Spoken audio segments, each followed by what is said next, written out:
सुप्रिया और रघुवीर अपना अपना सामान लेके रूम में चले जाते हैं।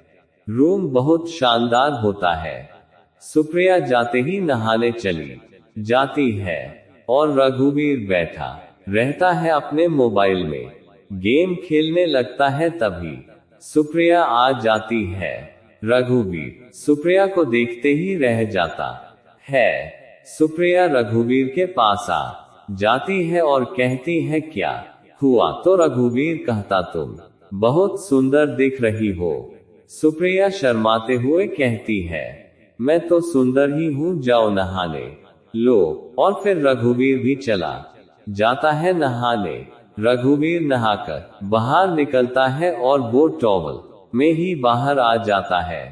रघुवीर भूल गया कि सुप्रिया भी उसके साथ है। सुप्रिया रघुवीर को देखने लगती है और रघुवीर के पास आ जाती है और रघुवीर को गले लगा लेती है।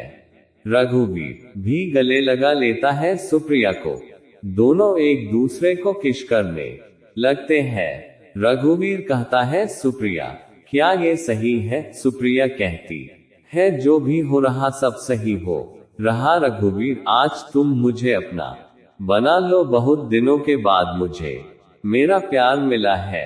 इतना सुनते ही रघुवीर सुप्रिया को गोदी में उठा लेता है और बेड पर लिटा देता है। दोनों प्यार करने लगते हैं। दोनों सब कुछ भूल जाते हैं एक दूसरे में। रघुवीर सुप्रिया को किस करता है पैरों से लेकर ऊपर तक। सुप्रिया को बहुत अच्छा लगता है। सुप्रिया रघुवीर को अपने ऊपर खींच लेती है और दोनों किस करने लगते हैं। सब कुछ भूल कर प्यार करने लगते हैं। फिर दोनों सो जाते हैं। सुबह हो जाती है। सुप्रिया उठ के अपने कपड़ पहनने लगती है और फिर रघुवीर को भी उठा देती है। प्यार की आग दोनों तरफ बराबर लग चुकी थी, पर एक रात साथ बिताने के बाद भी सुबह दोनों काफी समय तक शांत बैठे रहते हैं। तभी सुप्रिया की आवाज रघुवीर के कानों में गूंजती है। कहती है, मैं अब तुम्हारे बिना नहीं रह सकती। रघुवीर को लगा जैसे कि वो अभी तक सपना देख रहा था और अचानक उसका सपना सच हो गया। रघुवीर भी कहता है, मैं भी नहीं रह सकता तुम्हारे बिना। दोनों एक साथ रहने का फैसला करते हैं और अपने मम्मी पापा को कहना चाहते हैं शादी की बात करने के लिए। सुप्रिया कहती है, हम आगे नहीं जाएंगे, हम यहीं से ही घर चलते हैं। अब दोनों एक दूसरे के बिना एक पल भी नहीं रह सकते और दूसरी गाड़ी बुक करके अपने अपने घर चले जाते हैं। घर जाते ही दोनों अपने मम्मी पापा से बात करने लगते हैं। दोनों की फैमिली एक दूसरे को जानती है तो मना नहीं करती। तभी सुप्रिया का कॉल आता है और रघुवीर भी सुप्रिया को कॉल करने वाला था।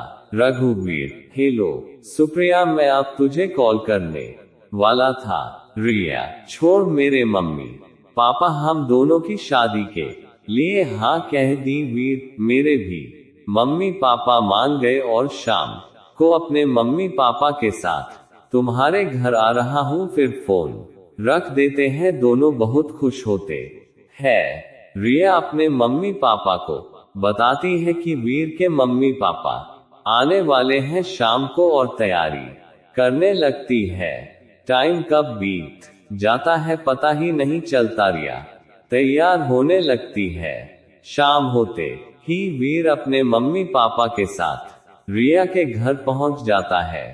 रिया के घर जाते सबको नमस्ते करते हैं। दोनों परिवार बातें करते हैं और खुश होते हैं और एक दूसरे का मुंह मीठा कराते हैं और जल्दी ही दोनों को एक करने की सोचते हैं और पंडित को बुलाकर शादी की तारीख फिक्स करने लगते हैं।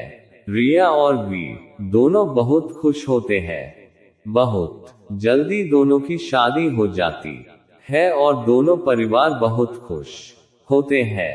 वीर और रिया दोनों हनीमून चले जाते हैं और कुछ ही महीनों में वीर और रिया की एक प्यारी सी बेबी होती है। दोनों बहुत खुश होते हैं। दोस्तों, रिया और वीर का प्यार किस्मत में था और इन दोनों का प्यार आज भी उतना ही है। ये कहानी